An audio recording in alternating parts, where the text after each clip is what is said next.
Alright, hello everyone, it's Happy, and today we're going to be talking about the FV215B. This is of course a British tier 10 heavy tank, and this tank only boasts a good gun, as you all know. The HE penetration is one of the most unique things this tank has, because this tank has the ability to penetrate a lot of tanks into the side with HE. It's something most heavies cannot do, and this makes the DPM go up even higher. This tank has one of the best DPMs for heavy tanks out there at tier 10, and of course the aim time and gun handling, the accuracy is just superb on this tank as well. So the gun is very good, and it's nice to shoot with. It's not something like an IS-7 where you're like, will this hit? Will this pen or not? No, this tank does its job very well when it comes to the gun. Now, the other thing this tank has is the, non-existent mobility and non-existent armor.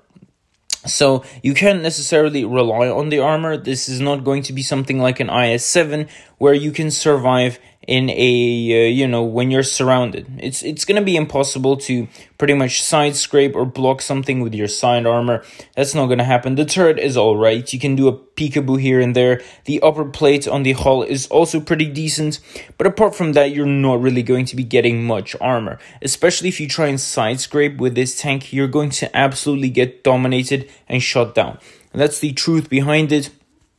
And so don't rely on your armor. More or less feel like you have zero armor at all, because this tank, even though on paper should be killing most heavy tanks one-on-one, it's not really going to. Even though the DPM is much higher, the fact of the matter is that you might not penetrate the enemy tank once or twice, while he will penetrate you with every single shot. So I don't really think this is a brawler. It's more of like a support tank with immense firepower. So you can go behind even your mediums, even behind your heavies a little bit, and, try and play low-key. Don't try and use this tank to bust through the enemy defenses, be at the front of a spearhead. No, this is not the role of this tank. This tank should be kept a little bit back, played more safely and accurately, and I really wouldn't recommend this tank for newer players, because it's just completely hard, and I don't think newer players will necessarily be able to, utilize the DPM to its full potential.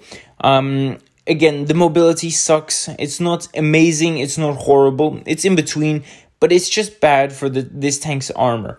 So the only thing you really have is a very good gun, decent mobility, and armor. So again, use it to your advantage, but at the same time, try and keep a little bit backwards. So try and play second line, maybe behind the first line tanks, something like that. So overall, I'd rank this tank a solid 7 out of 10, just because of the fact that it's only good for newer players. So tell me what you guys think about this in the comment section below. And with that, Happy is out, and I'll see you guys next time. Bye-bye.